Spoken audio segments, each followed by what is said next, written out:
We are live. What's going on, guys? It is Mighty here on this channel known as Fluffy28 um 04. 2840, and I have taken over. This is mine now. I'm still here. You can still be here, but it's mine now. Me too. No, it's not. Yeah, it is. I don't know who you think you are. Can you get? Or you know what? Get off my channel, bro. Fluffy. Okay, hopefully we are live right now. It hasn't loaded up on You are. YouTube. Okay, Wait, you found we me. are correct. We are. Yeah, I just looked at it. Okay, I'm trying to pull it up here. Okay, so today, guys, as you can see by the title, we are still talking about Earth mysteries, but today I have more special guests, and I have a different special guest than I did yesterday. So say hello to Wrecked and Mighty, or otherwise known as the Ninja Squad. Hi, guys. What up? So I got a whole list actually right here of Earth mysteries that we are going to talk about, and we are actually going to. I'm going to say the story, and then me, Wrecked, and Mighty are all going to share our opinions of what we think actually happened. So like yesterday, if we were talking about the pyramids, then I would say the story, and then we would talk about why do you think people in the old days, how do you think people in the old days would use the pyramids? So let's get on with the first story, and I'll read it. So here's the first story. A Malaysian Airlines flight vanished without a trace while en route from Kuala Lumpur to Beijing on March 8th. The weather was clear and there was no distress signals from the cockpit when the plane disappeared from radar screens. A massive search operation combed the Indian Ocean, but the Boeing 777 was never found. After more than 9 months, not a single piece of debris from MH370 has turned up. Despite numerous conspiracy theories, we still don't know what happened to the plane. All 239 people on board are presumed dead. Whoa. So what do you think actually happened to the plane?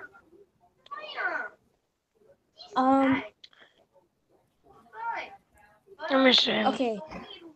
So I don't really Maybe- think that it vanished because things just can't like vanish out of nowhere. You know what I'm saying? So Yeah, the weird thing is, how did they lose radar signal of the plane? Unless the plane crashed. Yeah, that's what I was saying. Like the plane crashed and maybe went in the water, and all 239 or whatever people died from drowning. Because there's only two ways. Either you lose signal because you go so far where you can't even reach them. Like if you were flying, you can't do this because if you live in America, you can't fly over there. But if an American plane were flying to Korea, they would lose signal. That's so either you fly. you can't too far, fly. You can't go into North Korea, and Yeah, be like, hey. I'm saying like if you went in a far place where the signal doesn't work anymore, it's either that or you crashed into water, or just it broke. Yeah, I think it It's- crashed. I actually think it crashed But they said Okay, they didn't so find deep into the ocean because you know how debris. most of the ocean can't be found out because of so much water pressure. So the plane crashed, went deep under, everybody got crushed from all that water pressure and died. oh yeah. Yeah, that was Okay, so our final answer of this is that either the plane crashed. Basically, that's our final answer. Yep. That we think the plane has crashed. Now let's go to Iceland's volcanoes. An eruption of a volcano in Iceland began at the end of August and continues to this day. The volcano has been unique in three main ways. the enormity of its lava fields, the amount of hazardous sulfur dioxide gases it has released, and the astonishing amount of sinking that has taken place in its crater. It created a 32 square mile lava field, which is the largest in Iceland since the Leka eruption in 1783. And the Icelandic Met Office says it is probably the third largest lava field on Earth since 1783. The gases released by the volcano have affected all of Iceland at one point or another. The first time that has happened in 150 years. The Met Office says that the amount of sulfur released by this volcano may have exceeded that of any volcano on Earth of this particular type. The eruption has caused the something to sink to 184 feet, swallowing a GPS instrument that has been installed to measure the sinking rate. This is the largest amount of sinking or subsidence at any volcano in Iceland in modern times. That was a lot to read. I know, right? I don't remember half of it, so I mean. Iceland volcano got very deep and it keeps exploding. Done. Facts. So I basically think for this one, the only thing I can say is that it's the lava that's burning the volcano and making it that deep. Right. So what you think is that it keeps burning through underground Yeah. and making it deeper and deeper? Yeah. That's what I think.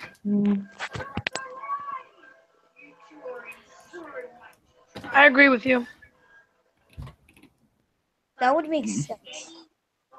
Yeah, I've just never heard of an actual volcano getting deeper. So the Iceland volcano is the first one. Okay, let's see. Wait. Oh, what do you have, wait, Mighty? Hold on. But how do you think the volcano even started? Because Iceland has land, like fresh green land. Because, okay, so this is actually going to a sign. A lot of underwater quakes because that's what starts volcanoes. This is actually going back to a science lesson. So basically, it's the plates of the Earth. They go together and make a mountain shape, and then it becomes a volcano. Chicken nuggets and fries. Oh. Yeah, so it basically it starts out as flat land, and then over time, they push along each other and make a mountain, which becomes a volcano. Okay. Okay, here's the next story. So this involves a murder case in 1999.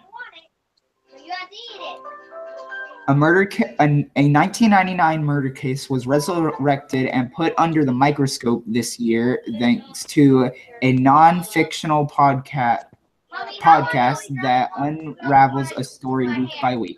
Currently, someone is serving a life sentence for murdering his ex-girlfriend when they were in high school. I'm skipping all the stuff that either I can't say or I don't care. The case a year ago. The strange story surrounded the murder of the Baltimore high school student. A lot of things didn't add up. There were no eyewitnesses tying Syed, who has been trying to prove his innocence for years, to the crime. And Syed's attorney failed to interview a witness who said she was with him at the time Lee was killed. Ultimately, a Maryland appeals court will decide the man's fate. A hearing scheduled for January repeats when Syed's lawyer said it is the man's last best chance at freedom. So I think what this is basically saying is no one has any idea how the person died, but there was only one witness. No one has any idea how the person died, but there was one witness. Yeah, that's the weird thing. How could there be one witness, but but they don't even know how the person died? That really doesn't add up. I know. Even the article said that it doesn't add up. There's just let's just say he died with no witnesses. This is actually the first ever story I've heard on the Earth Mysteries live stream I'm starting that we actually cannot figure out. I honestly it really doesn't add up. Yeah, it just doesn't. Maybe okay, if you're a witness, you witnessed it, right? Yeah, if you're a witness, you saw the killing. But how can she be a witness and she doesn't even know who killed the person? Does she know how to describe them? It didn't say that in the article. So what are we gonna go with? Are we just gonna assume she did or didn't? Well, what I'm gonna go with Maybe is she was a witness of someone the killing. I don't even know. she was the witness of the person being killed, but they don't even know who killed the person. Possibly he was in a mask. I don't know. Even Yeah, if maybe. Was, I don't even know. So we're gonna leave this as we don't know. This is the first one that we don't even know. unsolved. Unsolved. Okay, now here we go to the Siberian sinkholes. Well, that sounds great. Here we go.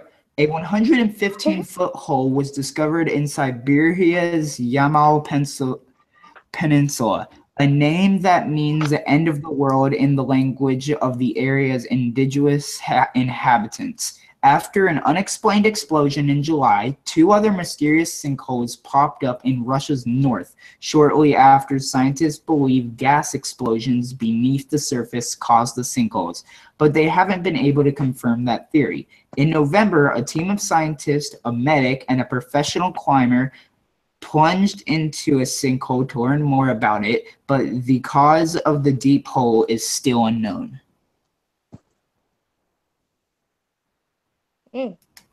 So the first one that they come up with is that the sinkhole was created from an explosion, but they don't know if that's true or not. Yeah, that's the one I showed you. Okay. Yeah, Let's this is just the one. look at that sinkhole now. Oh, what's this say? A view of the a view. Oh my goodness! A view which stretches 20 meters by 30 meters at the Two mine in Russia's Perm region. So this sinkhole is 20 meters by 30 meters. Okay.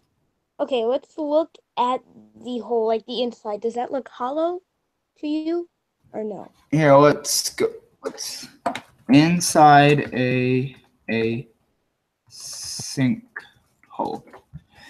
So this isn't inside the exact sinkhole. Oh, there's a video, but this is inside a sinkhole. So Come on, video.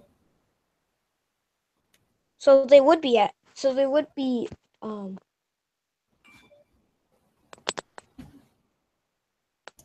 if that's the case, it couldn't have just been a regular explosion. And yeah, because if there what? Oh. So it couldn't have a regular explosion would not make the insides hollow. It would need to be a chemical explosion. Yeah, I was gonna say, and if there was stuff like this, because I think this is the actual sinkhole, if there was moss like this going around the sinkhole, then that kind of means that the sinkhole was already there, but it wasn't formed yet, like it didn't have the hole yet. Right. Right. So we're gonna say, what are we gonna say about this one? I'm gonna say a chemical explosion. Chemical explosion, okay. Next one is the Saddle Ridge Gold. Buried for more than a century, 1,400 gold coins worth an estimate of $10 million were unearthed in a California backyard in 2014. The middle-aged California... What in the world? Is that it? Sorry, that was my sister. Yeah, I could tell. Okay, the middle-aged California couple who discovered the eight decaying tin cans full of gold remain anonymous. Where did the gold come from? The tale grew even more curious as we discovered that $30,000 worth of singular gold coins, that amount would be in the millions in today's dollars, had been stolen from the U.S. Mint in San Francisco in 1901. Soon we were all playing a game of Hood Unit, don't know what that is. Former San Francisco Mint clerk was charged with that thief, but by the prosecution's own admission, he was convinced on wholly circumstantial evidence, despite the fact that the Secret Service searched all over California for those coins. They were never found.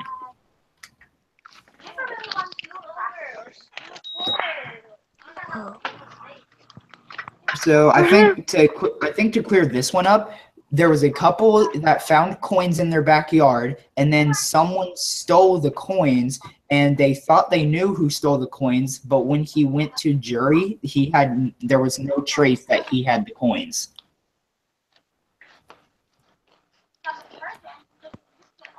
Okay.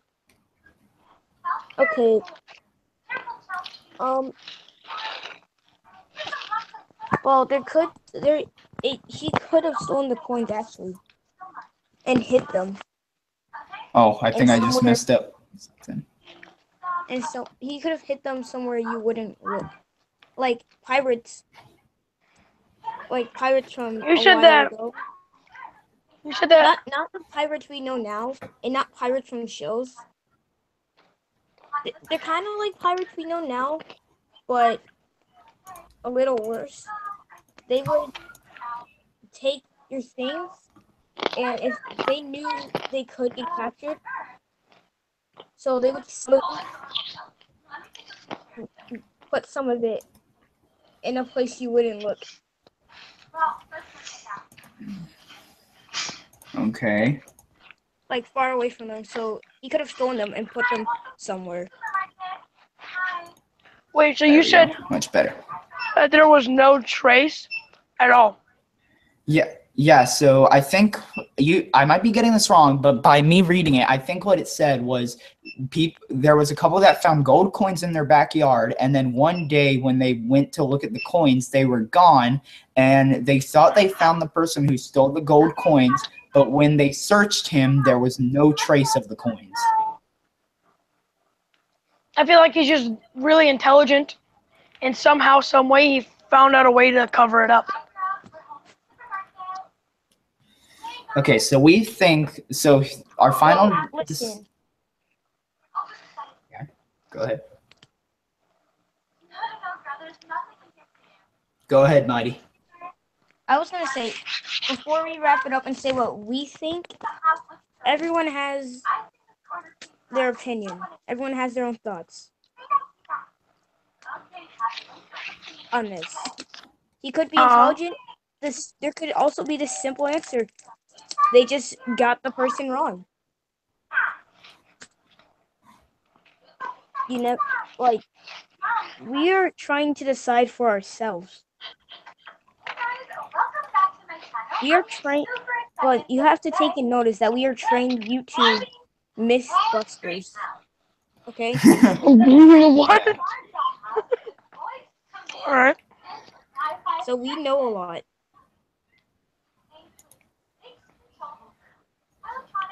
And we also know that putting Jake's name in the title is okay. Yeah. So everyone has their own opinions. That's all I was going to say. Alright, Fluffy.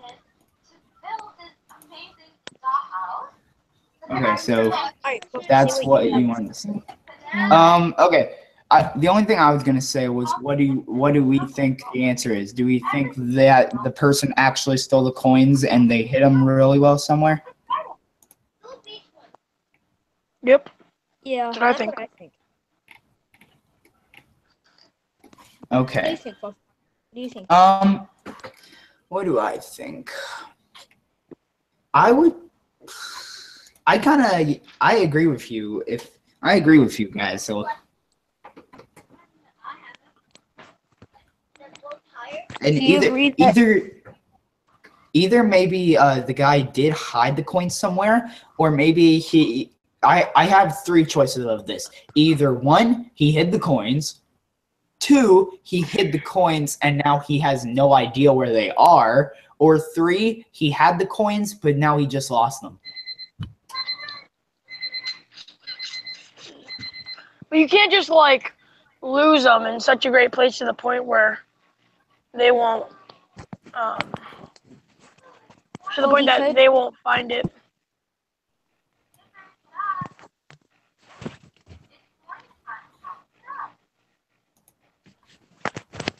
He can't.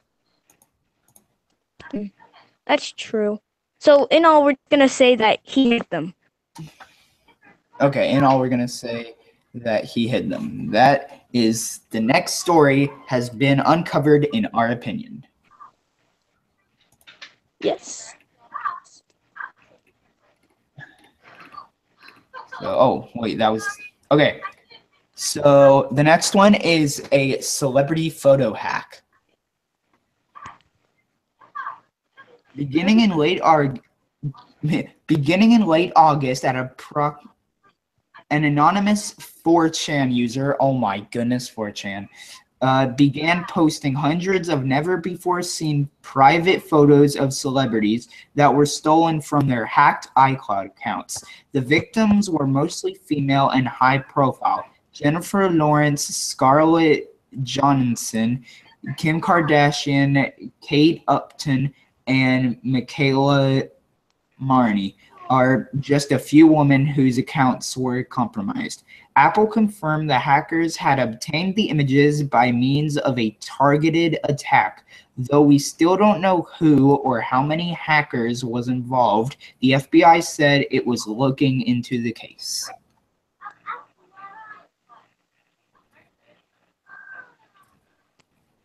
So this might be a little difficult question, but we're gonna see if we can do this. So the one question that we are gonna answer from here to see if we can bust it or not is, how do you think the person got in to the celebrities' iCloud accounts? Hacking. Wait, hold on. Whoops, my bad. Talking to someone else. Oh, Well, okay. iCloud account. What was the question? so the question was, how do you think the hackers got into the celebrities' iCloud accounts and got their photos?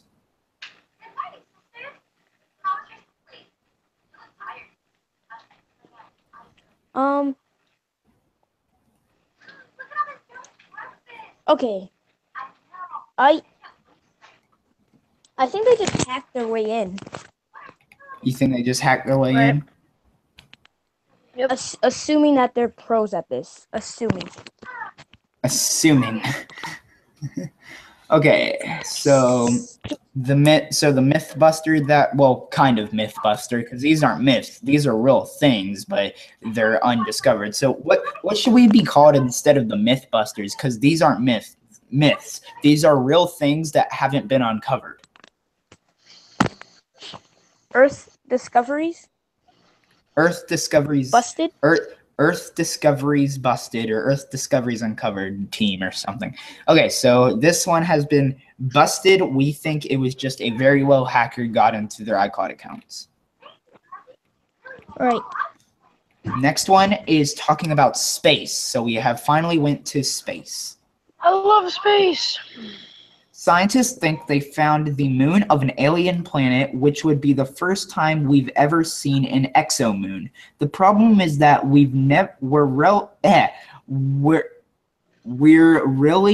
never really know I cannot speak. We'll never really know if that's what astronomers saw. Researchers discovered the possible exomoon using gravitational microlensing, a technique that detects distant objects regardless of the light they emit. To take advantage of change alignments between stars, when a foreground star passes between Earth and a more distant star, the closer star can act like a magnifying glass on the more distant one if that star has a planet whizzing around it. The planet will brighten or dim the light of the distant star, but in some cases, the distant object could be a free-floating planet instead. Yes, subscribe to me. Please, come on. I need the A views. free-floating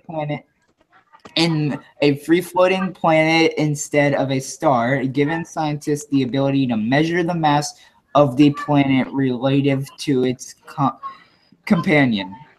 In this case, scientists could have spied a small star circled by a planet 18 times Earth's mass, or they could have spotted for the first time a planet bigger than Jupiter teamed up with a moon weighing less than Earth. But because this encounter was completely random, it's impossible to know if we finally laid eyes on an exomoon.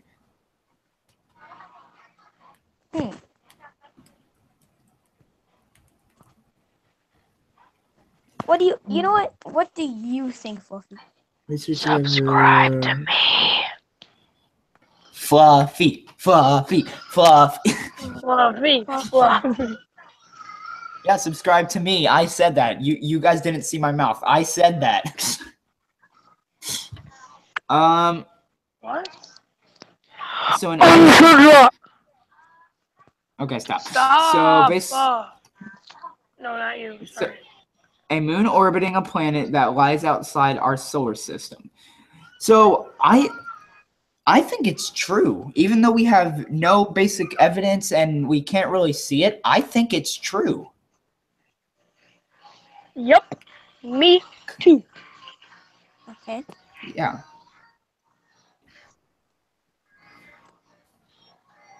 Yeah, same.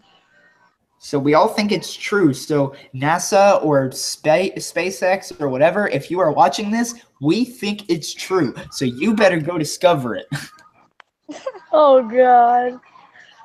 And then NASA comes in this live stream and bans us from live streaming ever again.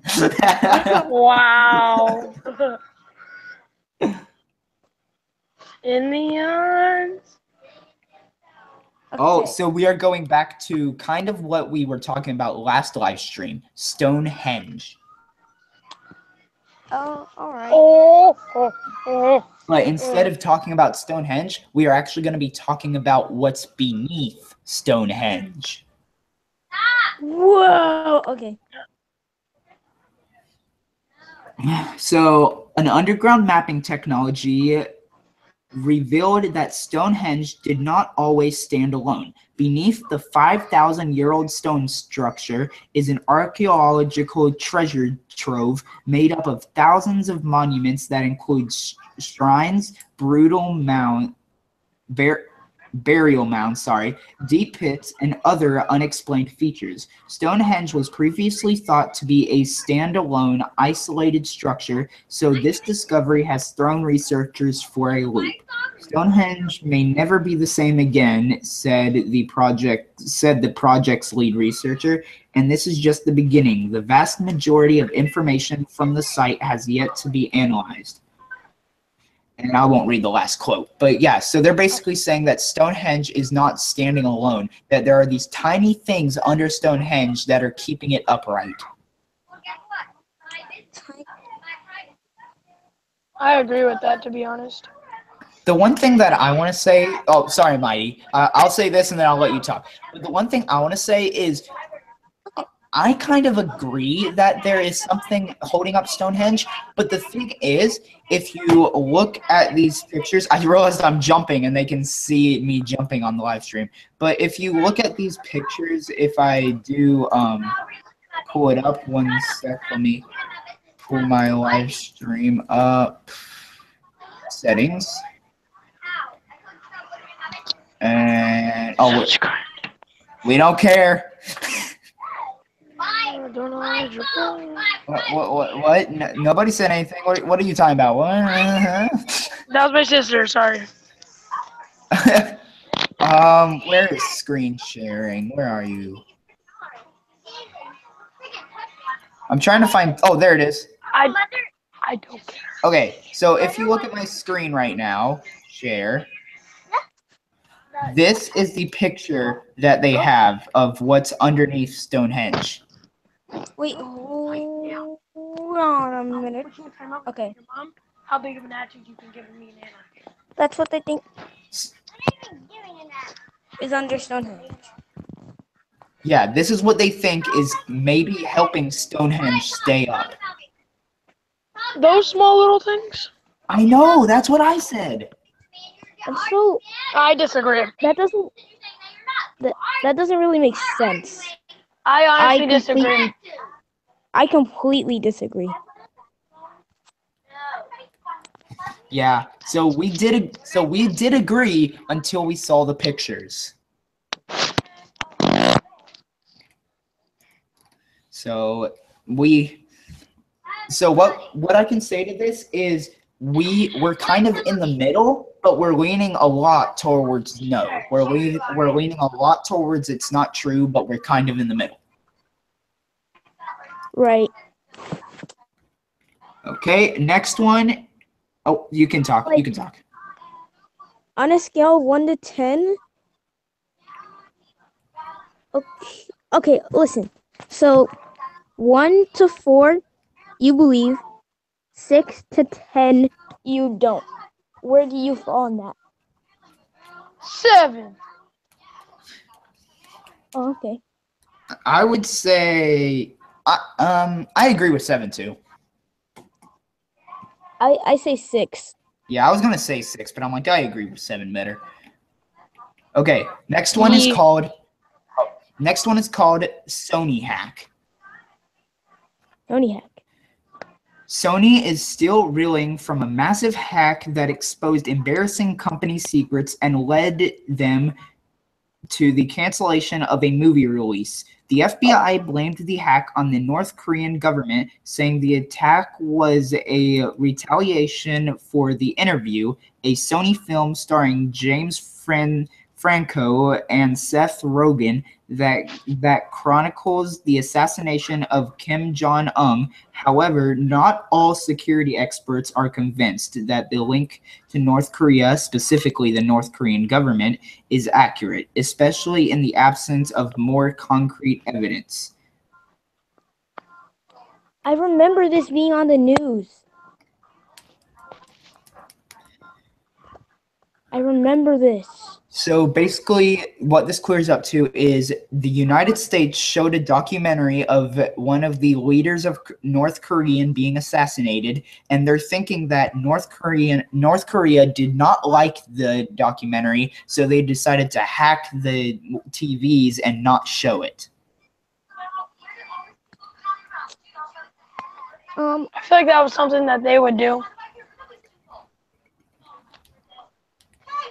Yeah. I feel like North Korea would hack, but since North Korea is kind of an underdeveloped country a little bit, it's quite a possibility, but quite not a possibility. That's what I was. No mean for. Okay. No mean for. Sorry, Mighty. No mean for anyone to fight on the chat or in this voice chat, but I actually did know someone from South Korea. You did? South Korea is run and owned by United States of America. Yeah, I know someone that moved from South Korea, and then I don't know where he lives now. I don't know if he went back to South Korea or he still lives here in North Carolina, but But yeah, so do we think North Korea would do such a thing like that? Oh, sorry, Mighty, I forgot you were talking. Oh yeah.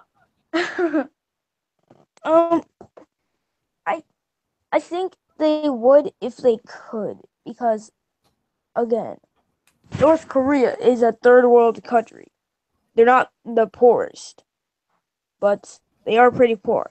A lot suffer from starvation and poverty. Okay, why are you So- talking like that? I don't know.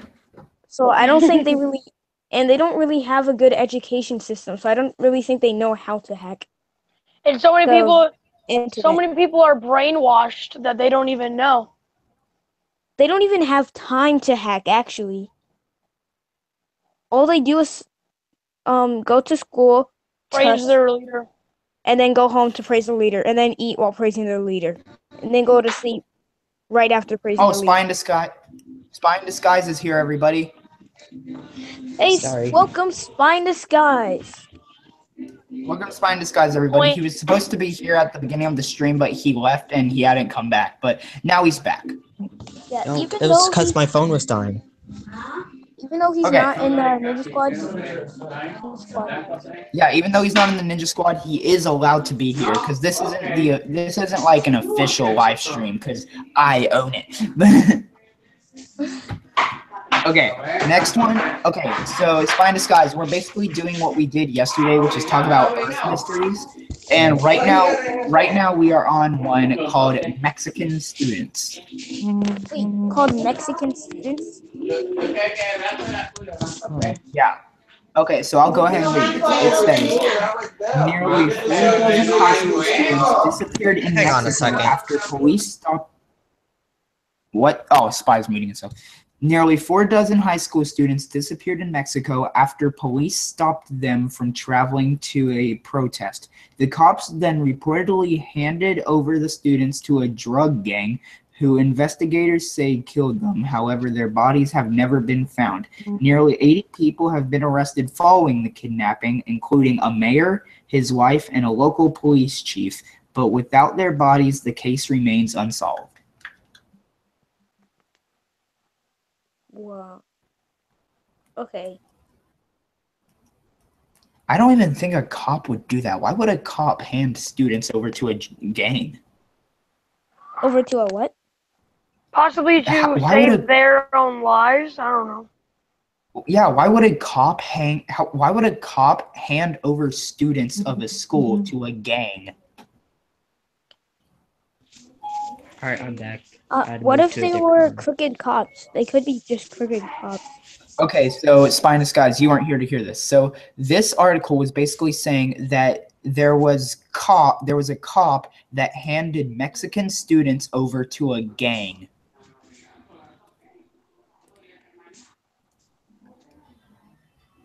So it just basically says nearly 4 dozen high school students disappeared in Mexico after police stopped them from traveling to a protest. The cops then reportedly handed over the students to a drug gang who investigators said killed them. However, their bodies have never been found. You know what? If they handed them over, I think that the cops know more than they say they do.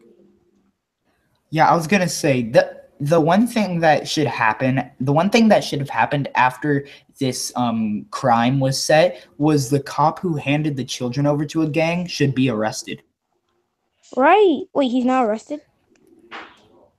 I don't know if he is or not, but he should be.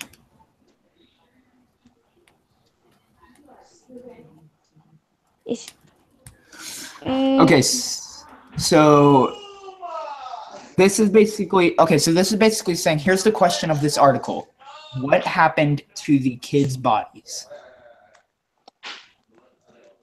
Oh, they could have done what the mafia does. So, if you guys don't know this, the mafia gets handcuffs and handcuffs your ankle to a brick of concrete, and then they throw you in the ocean.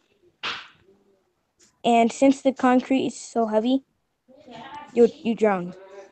Oh, you drowned. I thought you would sink, but or, I mean, I thought you would, stay up, float. There we go. Yeah, but it's concrete. So Okay, so we basically think. So, what do you guys think? Do you guys think the children were killed by the gang or something else? I think they were killed. Yeah. Okay, what about you, Recht? I think they were held hostage. Okay, I'm just so kidding. I think yeah. okay, so Mighty thinks they were killed. Recht thinks they were killed, and I heard Spy in Disguise agree with Mighty. So every one of those people think they were killed, and I do agree. I cannot think of anything else that would happen to those kids except maybe being hostage. But after being hostage, they might have been killed. Right. So the next article we are going to read, let me see what time it is. Okay, the next article we are going to read is called Twin Twisters. Twin twisters. Yeah, so it's basically two twisters at the exact same time right next to each other. Okay. The beastly twin tornadoes that leveled the small town of Pilger, Nebraska in June, killing 2 and injuring nearly 24, were a horrifying, relatively rare phenomenon. Both of the twisters were rated an EF4 intensity on the enhanced Fujita tornado damage scale, with winds as high as 200 miles per hour. One of them went directly through Pilger, while its twin spun itself out to the east of the town. The sibling tornado damage tracks were visible from space, where a NASA satellite spotted what looks like nearly identical scars on the Earth's surface separated by about 2 miles. There are many things scientists still don't know about tornadoes. For example, they still don't know exactly why some severe rotating thunderstorms, known as supercells, produce tornadoes, while other nearly identical storms do not. The Pilger tornadoes demonstrated another unknown: how some storms can spawn multiple violent tornadoes at the same time. So this is basic. So the question on here is how do you think storms can be spawned at the exact same time? Coincidence? Coincidence. How storms can be found at the exact same time? No, spawned. Like how are Oh, these spawned. two tornadoes? How are these two tornadoes be able to be formed at the exact same time? A lot of gusts of wind.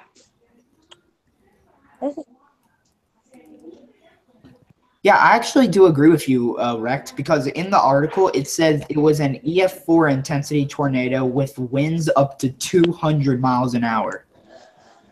Right. Maybe bursts of winds. That's a good one. To me, how I think they respond to things, maybe just a coincidence. So, do you think it's a coincidence too, Mighty, or do you agree with me and Rex that because of the wind being at 200 miles per hour, it was just created two storms, two tornadoes? I agree with you guys. Okay, I agree so with you guys on this. do you agree with us, Spy? Yeah. Okay, so we all agree on it. And I started the conversation. Yay. Okay, next one is called Nigerian Girls. Nearly 300 schoolgirls were kidnapped in April from the government secondary schools in a town in Nigeria by a racial Islamic group called Boko Haram in early May. The hashtag Bring Back Our Girls began to spread on Twitter, raising the world's awareness of the mass abduction. In May, Nigerian Chief of Defense Staff said the country's military had located the schoolgirls, but using force to free them is currently out of the question. Badhe did not specify the girls' location, and a U.S. Defense Department spokesperson said it could not confirm Nigeria's report. By year's end, a majority of the girls remain missing.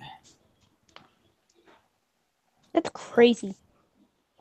So basically, I think what this is saying is that the U.S. the U.S. Defense Department heard about all of this, heard, nearly 300 schoolgirls, the hashtag and all this stuff, but the U.S. Defense Department is not sure if all of this is true or not. So maybe we can break it and see and they can see what we think. Do we think it is true or not?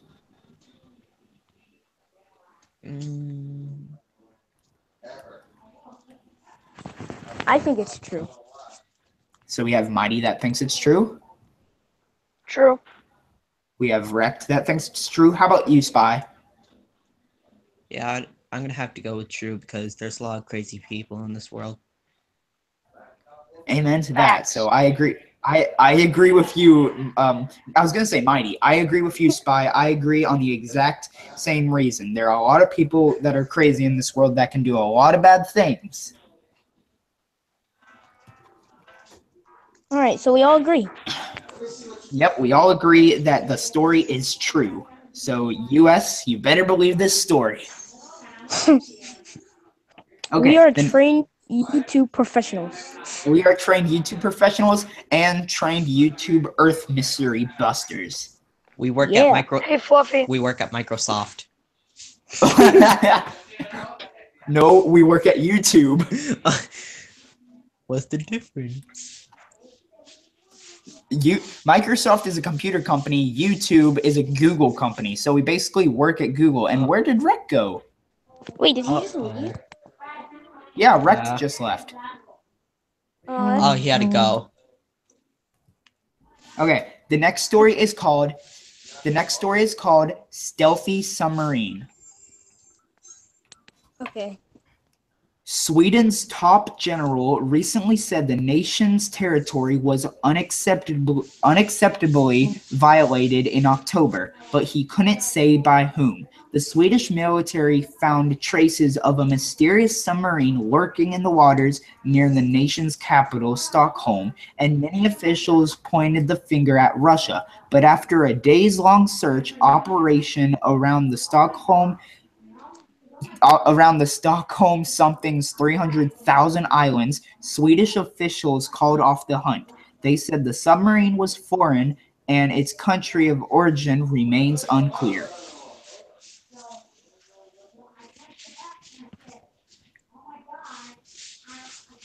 So I'll even put the picture up bigger so you guys can see the ship. Where do you think this ship is from? Probably Let me just. probably somewhere in Japan. Wait, I see a flag. Look, there's a That flag. looks like a Swedish flag. Turkish? I don't know. Yeah, if you can try to describe it on Google, someone search a blue flag with a yellow cross, I think. I think that is Swedish, though. Is that Scotland or something? I'm gonna search it actually.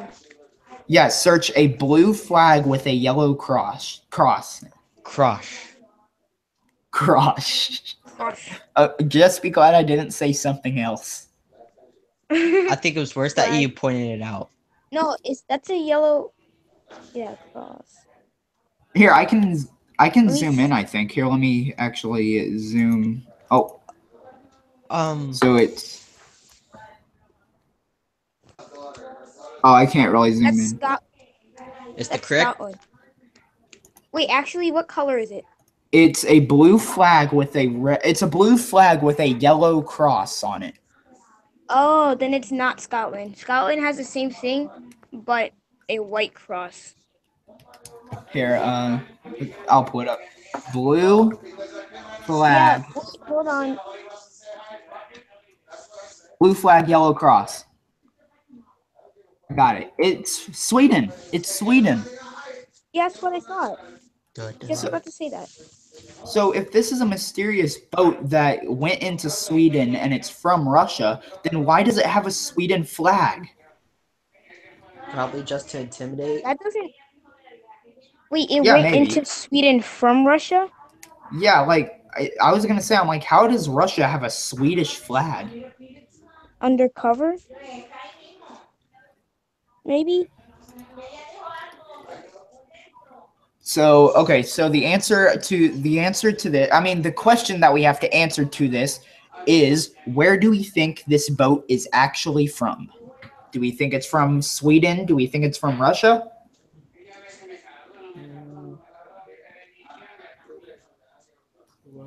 Okay, I think it's from Russia, but they went so hard in that they took the Swedish flag,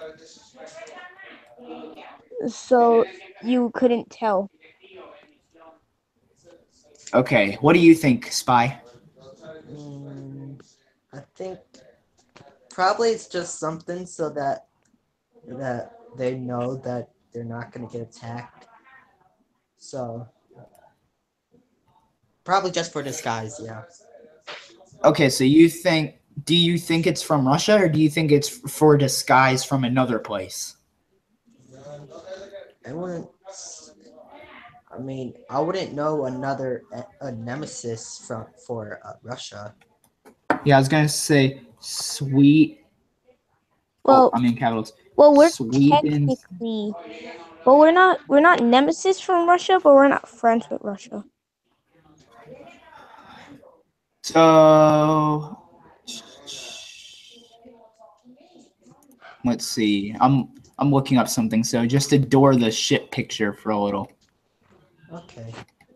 Sounded like you said something else. Oh, I know. Oh my goodness. Shoot.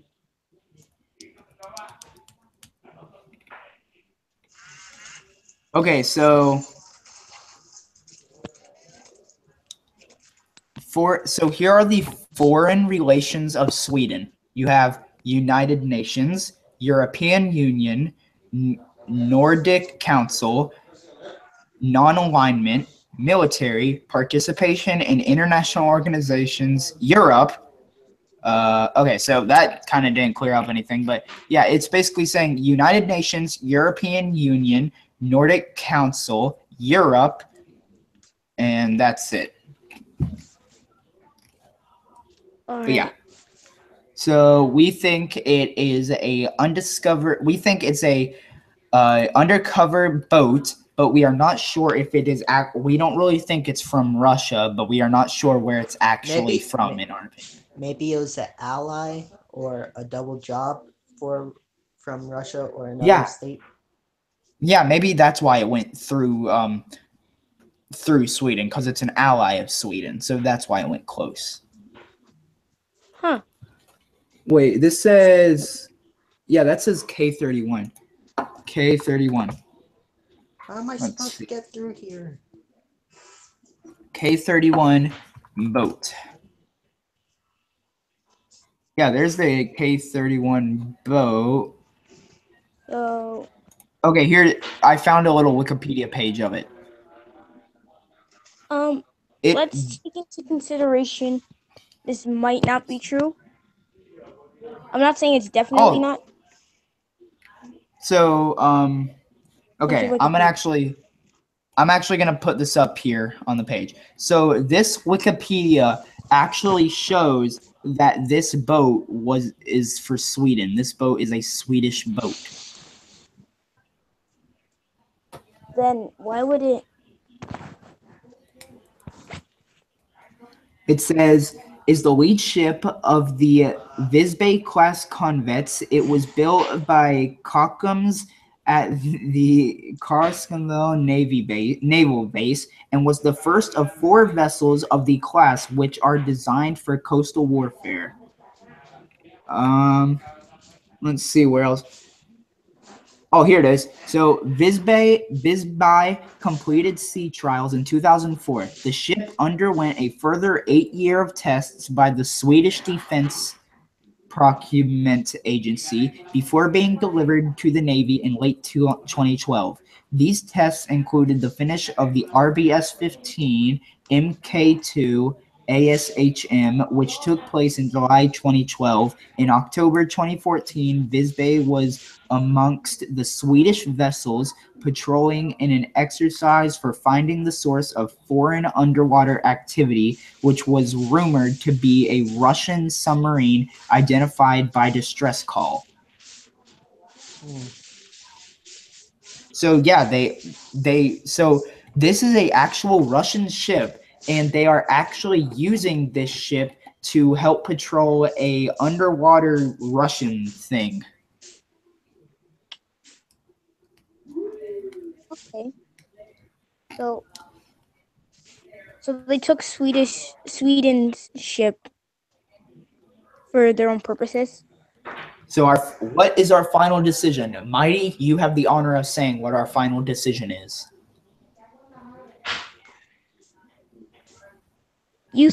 What do you think? What do you think, Fluffy? So to me, I think it's not actually, or not actually. To me, I think it's not specifically Russia that took the ship, because if the ship was in port and this ship was randomly out in the water, then I think it might have been another country and not specifically Russia. So I think this is true, and another state, not Russia, took the ship, or not took the ship, but has the exact same ship. Okay. What do you think? What do you think, Spy? What do you? What do you think? Well, yeah, what do you think, Spy? I'd have to say it was an inside job with Russia and allies, because maybe one of the allies was a ally of Sweden, but they betrayed them and just started to hijack all over the place. Probably United Kingdom or something like that. United Kingdom. All right. So we all think it's. So you agree with Fluffy? Yeah. Okay, so we're all in agreement. We are in agreement that it is another foreign country, not specifically Russia, that went with the same boat through Sweden. Okay, we all agree on that. Here is the next one. The next one is called... Oh, we are actually out of those. Out of what? Out of these unsolved mysteries. But don't worry, we are going to go back to Google and just find more unsolved mysteries. How much longer do you have for the stream time? Well, right now it is 8:27, and I usually go till like 8, but I'm actually wanting to short my time a little bit. So if you want to, we can either end at 6:30, 7, or 7:30. 6:27.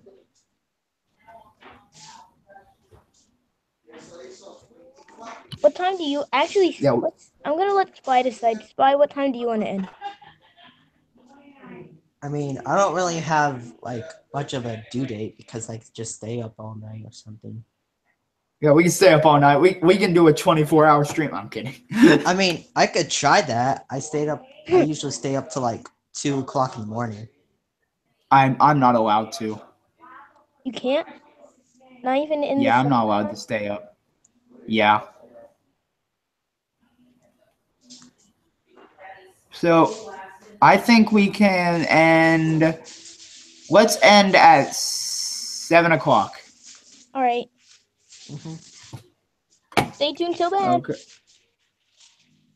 All right, but Let's see. I'm trying to find like a big amount of unsolved mysteries. Let's try. Oh.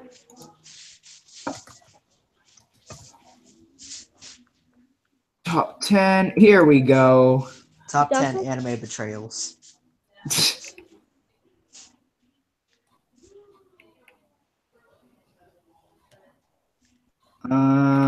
So here's the top 100. Oh my goodness. Okay. Well, actually, I'm gonna drag this thing over here and do this. The strange story of Felix Manda, and Robert Wilson.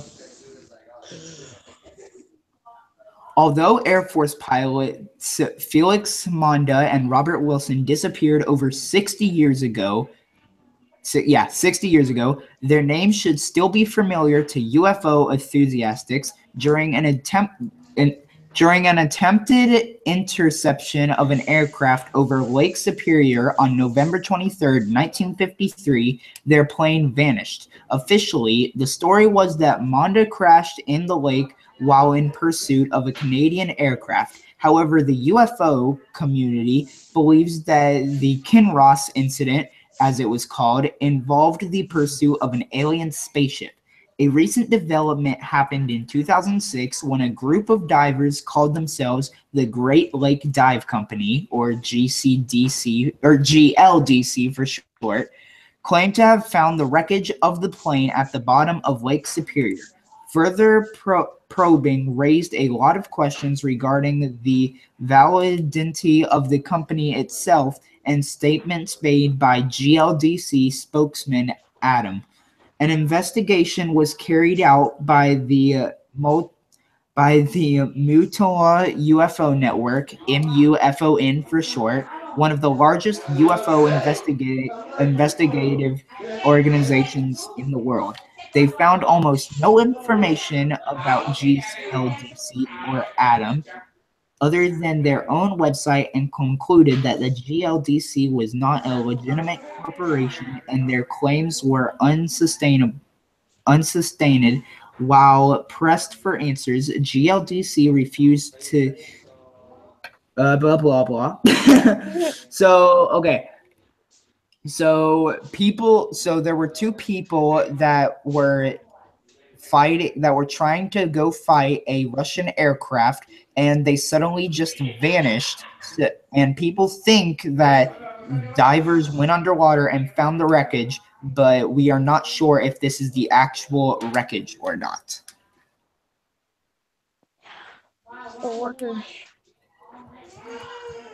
I don't. What do you think? So to me, I'll also say the question that we want to answer here. So the question we do want to answer here is,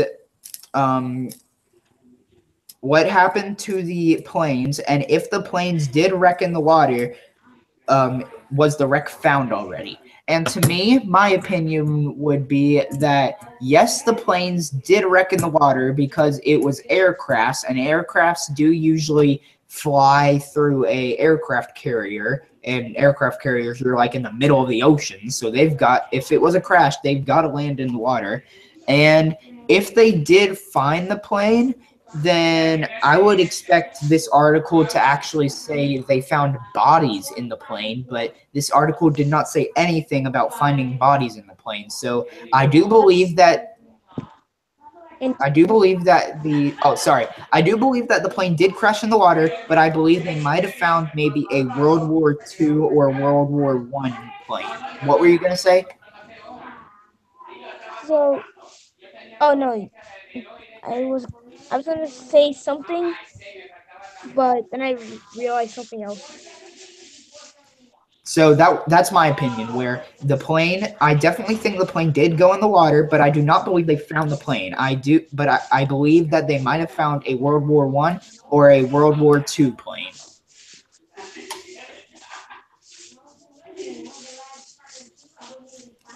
How about your opinions, Mighty and Spy? Again, Maybe since there was no body, I think they must have found a plane from a war, not necessarily World War I and II or II, just a plane from a war. Okay, and what do you think, Spy? Probably somebody already found it before Wise, but they didn't tell them, so. Or some. Okay, so, oh, sorry, Spy. Oh, it's okay. Okay, so our final answer to this is that we do believe that the plane did crash into the water, and either they found a plane from a war like World War I or World War II or another war, and they didn't actually find the plane that crashed. That's the mundo. Next one, maybe I have to like hit no, it's this thing. So let me pull it up. One sec. Let me find it. Okay, there's this. Next article is called The 1955 Kelly Accident or Incident.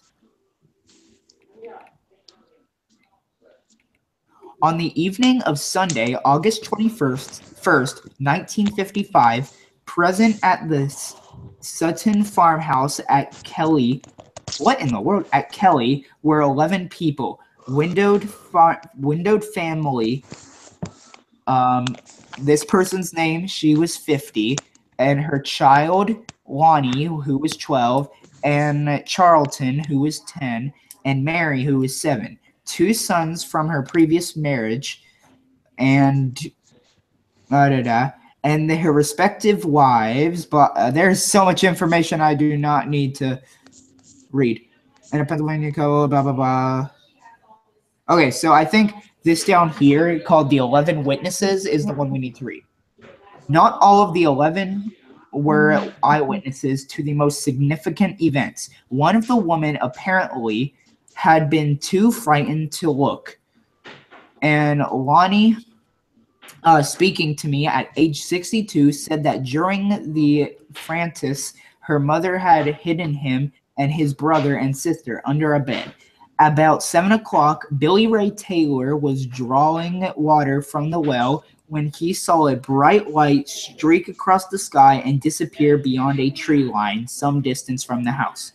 According to researchers, Isabel Davis, who investigated the case in 1956, Billy Ray Taylor was different from the other eyewitnesses. He had looked at the creators with extravagant success. He was the only member of the group who appeared to arouse immediate doubt in everyone who talked to him.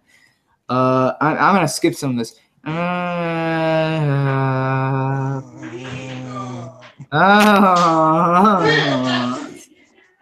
What in the world? Okay, so I think I got the point of this. So, the question we need to answer here is what did this boy see? Did he see a flying saucer, or did he see a shooting star, or what do you think he saw? I think he's just saw a shooting star. Maybe he's hallucinating. Yeah, I was gonna say, I wonder. Wait, what year did space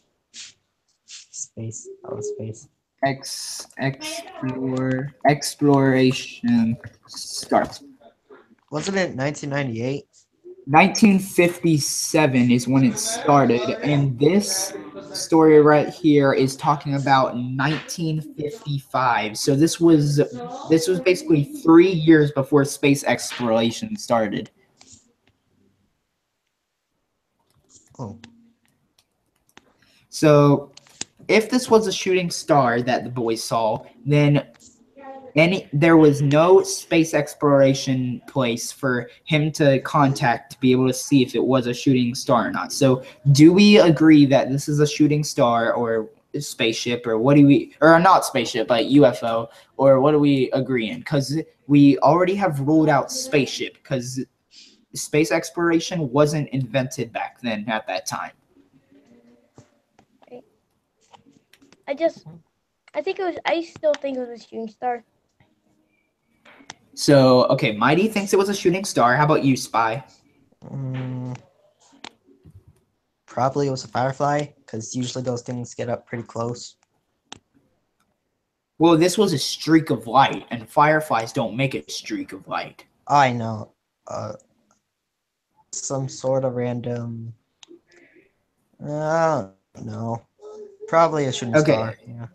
Okay, so, and I believe that it is a shooting star since space exploration wasn't invented back then, and we have no trace of aliens. Even though Mars does have the ability to have humans and aliens, we have no trace of aliens yet, so I do not believe that it was an alien, and I do believe with you guys that it was a shooting star. All right. So it is 6:39. The next 6:40. part, yeah, 6:40 now. I'm gonna skip that one, and we are gonna go to this one instead. This is called.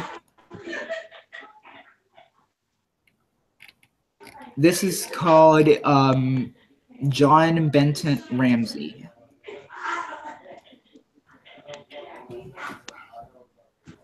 John Benton Ramsey was a 6-year-old child beauty queen who lived with her family in Colorado. Her father, John, was a computer service company executive, and her mother was a stay-at-home mom. She had one older brother, Brookie, who was older and an older half-brother, John.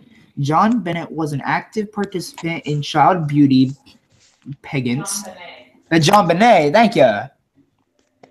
Have you heard this story before? No. Okay, no, not you guys. So people watching, that was actually my mom. If you did, she's heard this story before, and we can uncover it for her. Yay! We can uncover the mystery in our own words. John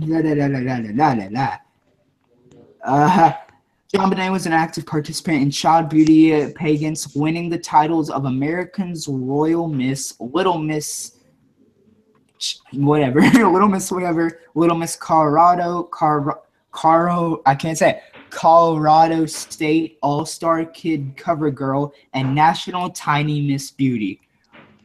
On the morning of December 26, 1996, oh, that was the year my brother was born. Okay. So that's how my mom knows the story.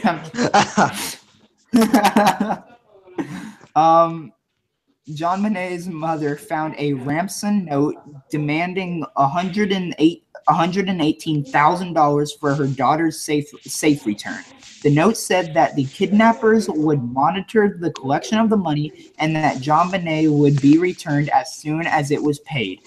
Batsy called the police, who did a search of the house but couldn't find any signs that someone had broken in.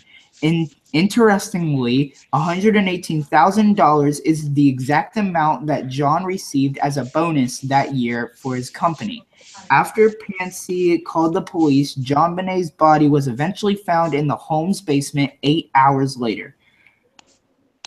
Bency and John said that Brooke slept through the entire thing and only woke up when police arrived. The Daily Beast reports police also determined that the ransom note was written with a pen and paper from the Ramsey's house and also found what appeared to be a practice draft of the note in the house. So so the question that I'm going to put out for this article is, what do you think in the year 1996? So remember that. Make sure you remember that it's the year 1996. What do you think that the person would need $118,000 for? Technology. Maybe they're the ones who created technology and we have no idea. I'm thinking technology, but I'm thinking specifically. Probably just for like silk or wool for something. Spices. Something. Okay, so our final answer here is that the person wanted the $118,000 to maybe start a technology business, or maybe he just wanted all of the money that the person got from the paycheck to help not to help, but to make the family maybe poor from stealing all of the money, or getting all of the money from the husband's paycheck. So maybe he either wanted to get all the money so it could make the family poor, or he just wanted to get all the money because it was enough money to buy stuff so he could make something.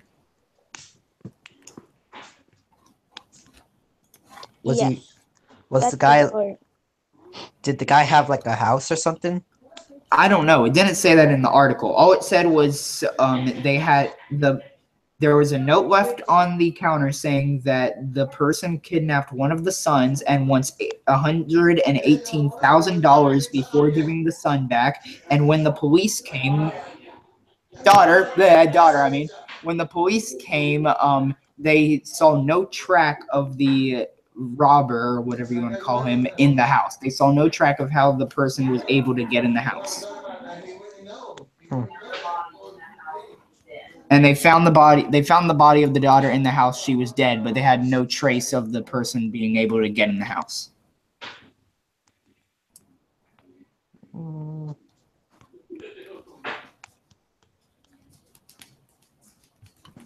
Okay. Okay, so we already discovered that. The next story we are not gonna hope. Well, or we're not gonna look at. So let's look. It's not inappropriate. It's called True Horror Story. True Horror Story. I'm good. Okay. I don't Okay. So I don't really know how to say this. I don't really know how to say the title, but here's the article. If you want to try to say that word, you can go ahead.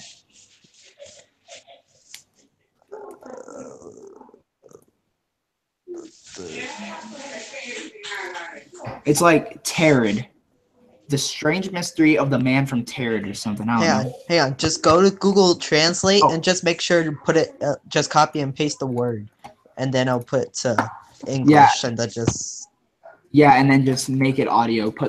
Say the audio. yeah. Okay, so this. Oh, actually, it might be that. Okay, so English. What in the world? What? Latin.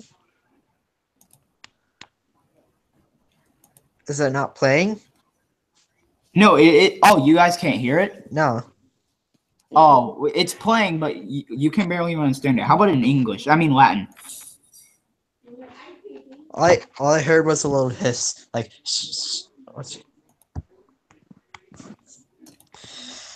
It's like Taurid. That in Latin, you say it like Taurid. So it's a Latin name. So tower with red. Taurid. Alright. Okay, let's read the. Turrets. What was that? Let's read the article. In July 1954, a hot day, a man. I almost thought that was gonna say like a hot guy or a hot date. A hot day, a man arrives at Tokyo Airport in Japan. He's of Caucasian appearance and conventional looking, but the officials are suspicious. On checking his passport, they see that he hails from a country called Taurid. The passport looked genuine, except for the fact that there was no such country as Taurid. Well, at least in our dimension. The man is interrogated and asked to point out where his country supposedly exists on a map. He immediately points his finger toward the precision. I cannot say this. I'm gonna actually search where this is. I'm gonna actually search where this is though to see where it is.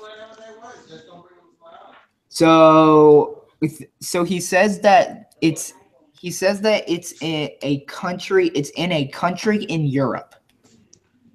A country in Europe. Yeah. So his name. So the weird thing is that name. The name of the town is Latin. Wait. Do Europeans speak Latin?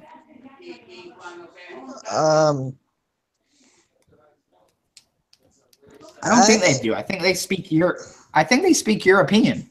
How about you, Spy? What were you gonna say? I think so. I don't- Only like some roots or something. Okay, so it's basically a country in Europe. Hold on. I think Oh. they do speak. I think some of them speak Latin. Okay, we could rule that they speak Latin. Okay, so let me continue to read the article. But becomes angry and confused. He's never heard of Anara and can't understand why his homeland of Tarrant isn't there. According to him, it should have been for it. Wait, according to him, it should have been, for it has existed. It had existed for more than 1,000 years. Customs officials found him in possession of money from several different European currencies. His passport has been stamped by many airports around the globe, including previous visits to Tokyo. Baffled, they took him to a local hotel and placed him in a room with 2 guards outside until they could get to the bottom of the mystery. The company he claimed to work for had no knowledge of him, although he had company's accounts of documentation to prove his point. So, okay, I'm going to stop there. So, here's the question that we're going to answer on this article. Is Turant a real place? If I was back at my home, I could look on the globe, but since I'm in Florida still. Let's see if this searched. So here, wait, is this actually a little picture? Come on, load. So this is where they think it is. This is where they think that place is from the map. Hold on. Where? So like, in that picture, like towards the bottom of Italy or something, like the northwest. So let me figure out what this is. That's here. Let me go to Google Maps. Is it that Greenland? No, that's not Greenland. Google Maps. I know I spelled maps wrong. So it is right there at that line, and we are gonna go over here. Oh, zoom out. We're going on a trip Let it load. virtually. Let it load, and then we're gonna go over here to. It's like, see, Greenland's right there. United Kingdom. And then we're going to go back here and see where it is. It is right there under the United Kingdom in like a little crack. So they're saying right here, this little part right here that my mouse is in, they're saying that's where it is. Okay. And if we zoom into this, we cannot find any trace of a place called Tarrant. Well, like,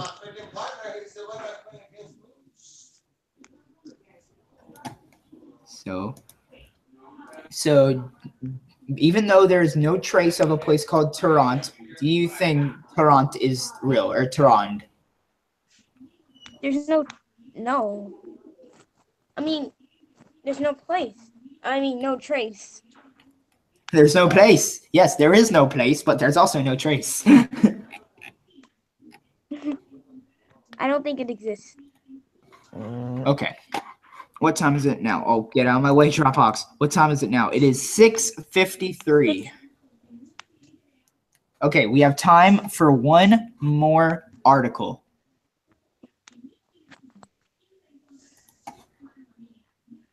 Wait, I accidentally clicked the wrong thing. Hold on. Let me go back.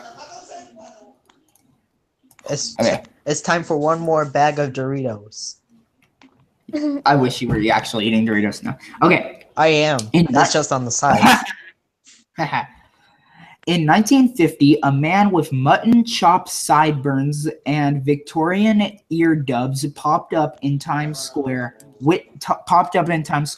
Witnesses said he looked startled, and then a minute later, he was hit by a car and killed. The officials at the morgue searched his body and found the following items in his pockets: a copper token for a beer worth 5 cents, bearing the name of a saloon, which was unknown even to older residents of the area. Wow, they're excited. I know. Hold on. Oh, hang on. Let me just close the door. Sorry. Please continue. Okay. A bill for the care of a horse and the washing of a carriage drawn by a livery stable on Lexington Avenue that was not listed in any address book. About $70 in old banknotes, business cards with the name Radolf Feltz and an address on Fifth Avenue, and a letter sent to this address in June 1876 from Philadelphia. None of these objects shown any signs of of Egging, Captain Herbert V, I forget what that Roman numeral is, Room of the Missing Persons Department of New York Police Department tried using this information to identify the man. He found that the address on Fifth Avenue was part of a business. Its current owner did not know Randolph Felt. Felt's name was not listed in the address book. His fingerprints were not recorded anywhere, and no one had reported him missing. Grimm continued the investigation and finally found a Randolph Phelps Jr. in a telephone book of 1939. Brennan spoke to the residents of the apartment building at the listed address who remembered Phelps and described him as a man about 60 years old who had worked nearby. After his retirement, he moved to an unknown location in 1940. Contracting the bank, he was told that Phelps died 5 years before, but his widow was still alive. But his widow was still alive. That's weird. Listen to this part. I'm not kidding. This is actually what it says. But his widow. So I was right. It was widow. Dang it. Window. So, do you guys know what a widow is? A black widow? No. A widow? That's someone who lost their married partner. Yeah, so a widow is basically a wife that lost their husband. So yeah, but his widow was still alive but lived in Florida. He contracted her and learned that her husband's father had disappeared in 1876, aged 29. He had left the house for an evening walk and never returned. So, in our opinions, what do you think happened to Rudolph Phelps? He probably got really annoyed at her because she was probably like, "Oh no, you shouldn't go to the beer and do that stuff." Because you know how they be. They be like, they'll be on their nerves on their husbands. So it's like, "Oh no, don't do that, or don't do this." Or Yeah. Okay, so we basically believe that Rudolph wanted to do something, but his wife. Wait, Rudolph the Red-Nosed Reindeer? No, Rudolph Phelps. Okay, so we all agree and believe that Rudolph Phelps wanted to go somewhere, but his wife did not want him to go. So he was so bugged that he left her and he told her that he was going to go get some beer and never returned. Plot twist, he got hit by a car. The end. Oh yeah, he was going to go get some beer and died. Best story ever. 10 out of 10. Okay. Okay. Okay, so we have myth busted. We have busted this story in our own words. And even though it is 6:58, I am going to go ahead and end this live stream. So I think after I end this live stream, we can still stay on the Hangout and talk about stuff. So if you enjoyed this live stream, I hope you did leave a thumbs up. I hope you did leave a thumbs up on this live stream. I am very glad that I'm actually doing this. I love this series of live streams, and I hope Spy and Mighty and whoever else is going to join me will like it too. So what do you guys like about this live stream? All right, for one, I get to talk to my friends. 2, I get to find out things I never knew and give my honest opinion on it. Yeah, give your honest. Here, I'm just adding on to you. You can talk after, but yeah, like give your honest opinion without any judging. And 3, there's actually people that enjoy watching this kind of stuff. And what do you like about this live stream, Spy? Making really sarcastic remarks. Spy, you are the most funniest friend I've ever had. Oh, please, Anyway, please don't. Please don't remark my name. I think somebody might find me. so his name is. I'm kidding. I'm kidding. Okay. His name is. I'm kidding. Okay. Anyway, guys, thank you for watching this video. If you did enjoy it, video. Thank you for watching this live. Thank you for watching this live stream. If you did enjoy it, leave a thumbs up. Go subscribe to Spy in Disguise, Mighty, and everyone else that is in the Ninja Squad, like Tech and Wrecked, Tech and Wreck and Seedsy and all the people in the Ninja Squad. Hopefully I'll be able to go to sleep thanks to Spy in Disguise. I'm kidding. Hopefully I'll be able to have more people from the Ninja Squad be able to come in this live stream. Thank you for watching. Leave a thumbs up. I hope to continue doing this live stream series, and I'll see you in the next one. Everyone say bye with me. I owe $3 to the cheese store. That's how much money you get every 100 subscribers on a video, or 100 views. Okay, anyway, guys, we'll see you in the next one. Anyway, guys, we'll see you in the next one. Everyone, hold out your bye. Don't just say bye. This is how I say bye, and you can come in with me. Bye! Tell my Apple wife that I love her. Okay, you're the funniest man.